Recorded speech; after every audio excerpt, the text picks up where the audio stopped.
مارکس چۆن دەیڕوانیە سزای ئیعدام و ژیانی ئینسان. نووسین و ئامادەکردن سعید ئەمانی. لە ساڵی 1853 زاینی مارکس نووسراوەیەکی کورد بەڵام گرنگ و پڕبایەخی سەبارەت بە ئیعدام نووسی. لە نێوان سەرجەم نووسراوە و بەرهەمەکانی مارکسدا ئەم نووسینە پێدەچێت تاکە نووسراوەی ئەو بێت کە بە تایبەتی لەبارەی پرسی سزای ئیعدام نووسیوێتی. نووسراوەکەی مارکس ئیلهامی لە بڵاوبوونەوەی بابەتێک وەرگرت سەبارەت بە ئیعدام کە لە ڕۆژنامەی تایمزی لەندەندا بڵاوکرابەوە.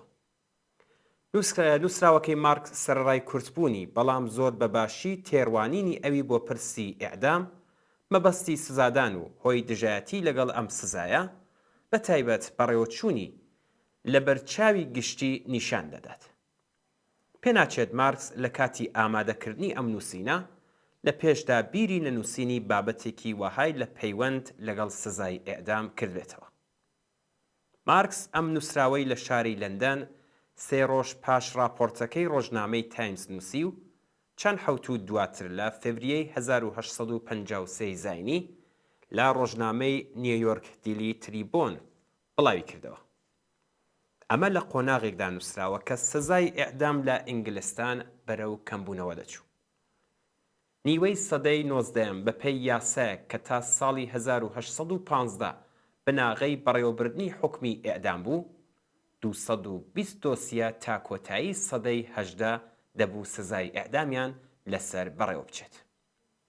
زۆربەی تاوانەکان بە مەبەستی پاراستنی کەرتی تایبەتی دەوڵەمەندان و سەرکوتی ئەوانەی دەستدرێژیان کردوتە سەر بەشەکان ناولێبراوە.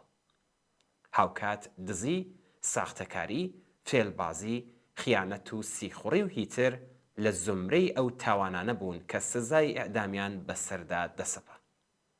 بەڵام ڕێژەی ئەم سزایانە لە دەی سەرەتای سەدەی 19 لە ئینگلستان بە شێوەیەکی هەستپێکراو بەرەو کەمبوونەوە ڕۆیشت.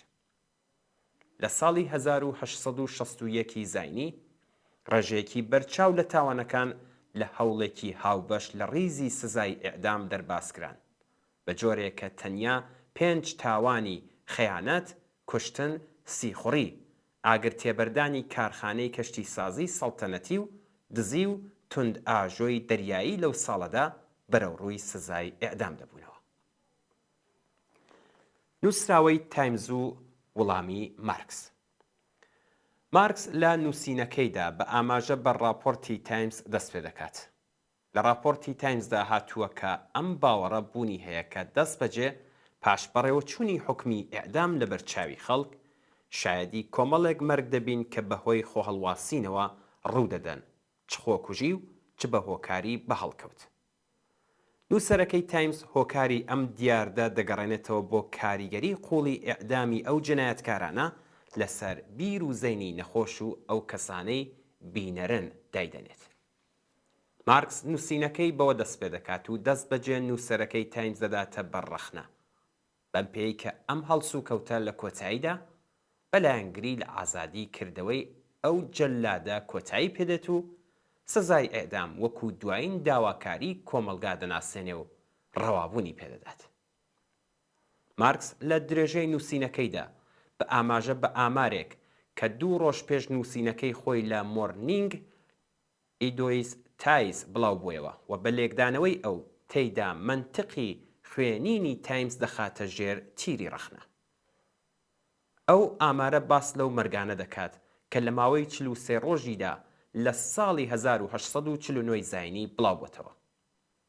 مارکس بەپێی خودی ئەو ئامارە دەڵێ هەر بەو جۆرەی کە نووسەرەکەی تایمز تەئیدی دەکات، ئەو مەرگانەی کە بەدوای ئیعدامە گشتیەکاندا ڕوویان داوە تەنیا بە هۆکاری خۆکوژی نەبووە بەڵکو حاڵەتگەلێ لە بێڕەحمانەترین کوشتنەکان لەخۆ دەگرێت. هەر لێرەدایە کە لێکدانەوەی سەرەکی مارکس لە دژایەتی لەگەڵ سزای ئیعدام دەردەکەوێت. لە ڕوانگەی مارکسەوە سزای ئیعدام نەک لە درێژماوە تەنانەت لە کورتماوەشدا ئیمکانی بەرگری لە دووپاتبوونەوەی کوشتن لە کۆمەلگای پێناگیرێت. مارکس هەر لەم نووسینەدا ئاماژە بەوە دەکا کە بەڵگە مێژوویەکان پێمان دەڵێن کە لە سەردەمی قابیلەوە تا ئێستا سزای ئیعدام نەتەنیا نەبۆتە هۆی چاکسازی و تەمێکردنی مرۆڤ بەڵکو تەنانەت ئاکامی پێچەوانەشی هەبووە. مارکس لەم نووسینەدا بابەتێکی گرنگی دیکە دێنێتە پێشەوە. بەگشتی دەڵێن کە یەکێک لە مەبەستە سەرەکیەکانی سزای ئەعدام ئەوەیە کە کۆمەڵگە ئەزموون لە چارەنووسی ئەو کەسانە وەربگرێت. مارکس بە ئاماژە بەم مەسەلە واتە ئەوەی بە لێککەوتەی چاکسازی و تۆقاندن لە پەیوەند لەگەڵ سزا ناوی لێ دەبرێ، ئەم پرسیارە دێنێتە گۆڕێکە: ئێوە بە چه ئیزنێک مافی ئەوە بە خۆتان دەدەن کە خەڵکی دیکە سزا بدەن؟ لێککەوتەی تۆقاندن لە ڕێی سزادانەوە هەر لە دێر زەمانەوە و لە ڕژیمە یەک لە دوای یەکەکاندا هەبووە و تا ئێستاش درێژەی هەیە و خوازیارانی تایبەتی خۆشی هەیە. ئەوە ڕوونە کە مارکس بنەمای سەرەکی ئەم مەسەلە لە شوێنێکی دیکە دەبینێت و خۆی لە لێکدانەوەی هەڵە و ناواقعی دەپارێزێ. ئەو لەم نووسینەدا بەهێنانەوەی وتەیەک لە هێگڵ کە بە جۆرێک داڕشتنی وشک لە ڕوانگەی کانت لە بواری کەرامەتی لاوەکی ئینسان دەزانێ، هێرش دەکاتە سەر ئیدیۆلۆژی ئاڵمانی کە پێگەی تاوانبار لە ئاستی ئیرادەیەکی ئازاد و سەربەست بەرز دەکاتەوە و بەم شێوەیە وابەستگی تاوانبار بە کۆمەڵگا و پرسە ئابووری کۆمەڵاتیەکان لەبەرچاو ناگرێت. پرسێکە دواتر بووە بابەتی سەرەکی تاوانناسی مارکسیستی. ڕوانینێک بۆ پرسی مافناسی مارکسیسم. مارکس خوێندکاری بەشی مافناسی و باوکی پارێزەری دادگا بوو. بەم حاڵەشەوە لە نێوان بەرهەمەکانی مارکسدا بە کەمی دەتوانرێت بابەتێکی پوخت و داڕێژراو لەسەر بنەمای پرسی ماف بەرچاو بکەوێت. بۆیە پرسی بنەمای ماف لە فەلسەفەی مارکسدا دەبێت لە ڕێگەی ئەندێشە و تێروانینەکانیدا خوێندنەوەی بۆ بکرێت. لە ڕوانگەی مارکسەوە هۆکاری سەرەکی هەموو ئەوانەی کە بەژێر خانی کۆمەڵ ناوی لێ دەبرێ ڕاستیەکانی ژیان و ئەو پەیوەندیانانەیە کە بەرهەمی ساز و کاری ئابووری کۆمەڵایەتی. ئەمانە ئەم هۆکارانن کە ژیانی فکری مرۆڤەکان، وشیاری، ناکۆکیە ئەخلاقیەکان، بایەخە کۆمەڵایەتیەکان، سیستمی یاسایی و چۆنیەتی ماف و ئازادیەکان پێناسە دەکات. وتەیەکی بەناوبانگی مارکس لە ئیدیۆلۆژی ئاڵمانی دەڵێ هەندێک کات ئەوە مرۆڤ نییە کە ژیان دیاری دەکات، بەڵکو ژیان و بوونی واقعی ئەوانە کە وشیاری مرۆڤەکان شکڵ پێدەدات. لەم ڕوانگەوە مافی مرۆڤ و هەموو ئەو یاسایانەی لەم بوارەدا پێناسەکراون هەموو دەبێت بەرهەمی مێژوو ئەو خەباتە بێ کە لە پێناویدا تێکۆشان کراوە. هیچ جۆرە چوارچێوەیەکی دیاریکراو لە ماف یا ئازادی ناتوانرێت بە شێوەی سروشتی و لە پێشدا داڕێژرا و پێناسە بکرێت. بە پێی ڕێنمایەکانی مارکسیزمی کلاسیک تاکە ڕاستی بنەمایی و سەرەکی کە هەموو کۆمەڵگای مرۆڤایەتی لەگەڵ ڕوبەڕووبەوە بارودۆخی مادیە کە ئینسانەکان لە قۆناغی سەرەتاییەوە لە ناویاندا. هیچ گەڵاڵە و ئیدەیەکی لە پێشدا داڕێژراو بۆ ئەو مرۆڤانەی کە لە کۆمەڵگایەکی ڕوت و بێکولتور، ئەخلاق، بایەخە کۆمەڵایەتیەکان یەکتریان دۆزیوەتەوە لە ئارادا نەبووە. بە لێکدانەوەی لۆک فروتێر نووسەری بەرهەمی دەربارەی ئەندێشەکانی ئالتوسەر لە ڕوانگەی ماتریالیستەکان وتنی ئەوەی کە خەڵک خاوەنی خەسڵەتی دەرونین کە بە هەر کام لە ئێمە وەکو جۆرێ مرۆڤ پەیوەندی هەیە، وەکو پێگەی تاکە کەسی، ماف، ئازادی، ئینسانیەت، بەڵێن و هیتر بابەتێکی هەڵخەڵەتێنەر و درۆی نییە. بەم پێیە هیچ مافێکی سروشتی و ذاتی ناتوانرێت بوونی هەبێ. هەموو ئەو ماف و ئازادیانەی ئەمڕۆ ئێمە دەیان ناسین و بەرگری لێ دەکەین تەنانەت بنەماییترینی ئەوانە کە مافی ژیانە بەرهەمی خەبات لە ڕەوتی مێژوو و پاشەکشە بەو پێک هاتانەیە کە لەسەر بنەمای سەرکوت و دەسەڵات ڕاوەستاون. مافی ژیان و هەڵوەشانەوەی سزای ئەعدامیش ناتوانێت لە دەرەوەی ئەم باسە بێت. ئەمڕۆکە ئێمە مافی ژیان وەکو بنەماییترین ماف دەناسین، بەواتای کە ماف و ئازادیەکانی دیکە لە ژێر کاریگەری ئەم مافە سەرەتاییەدایە. بەڵام ئایا هەمیشە بارودۆخوا هەیە؟ بۆیە لە کۆمەڵگایەکی کۆیلایەتیدا چۆن دەکرێت باس لە مافی ژیان بکرێت؟ لەلایەکی دیکەوە پەسەندکردنی مافی ژیان بەو مانای ئێمە ئەمڕۆ دەیناسین بەرهەمی سەردەمی ڕەوشەنگەری و ڕوانەوەی ئەو خەیاڵانە بوو کە گیان و ژیانی مرۆڤی تایبەت کردبوو بە خواوەندەوە.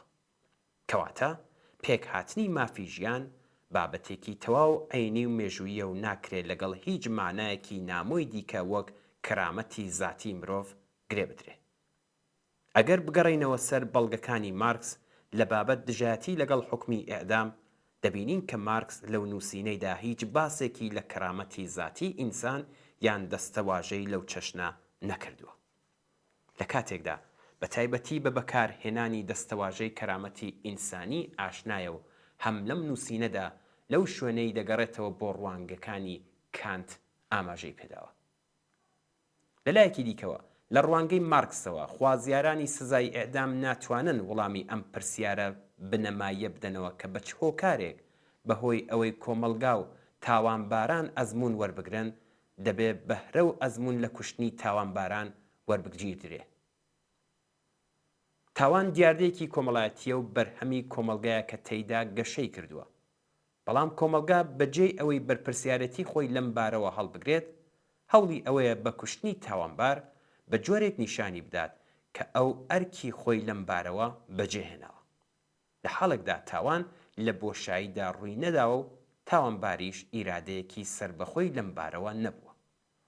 پێدەچێت نەک تەنیا لە لێکدانەوەی ئەو تاوانانەی بە سزای ئێعدام کۆتاییان دێ، بەڵکو لە تاوتوێکردنی تاوانەکانی دیکەشدا ڕەتکردنەوەی لێکدانەوەی لاوەکی گرنگترین و سەرەکیترین ڕێنوێنی تاوانناسی مارکسیستی بێت. ئێستا لە ئێرانی ژێردەسەڵاتی ڕژیمی کۆماری ئیسلامیدا دەبینین کە کردارێکی جەنایەتکارانە و نامرۆڤانە بە ئاشکرایی و بێپەریگانەوە ڕێزدانان بۆ ژیانی ئینسانەکان بە ناوی سزای ئێعدام بەڕێوە دەچێت.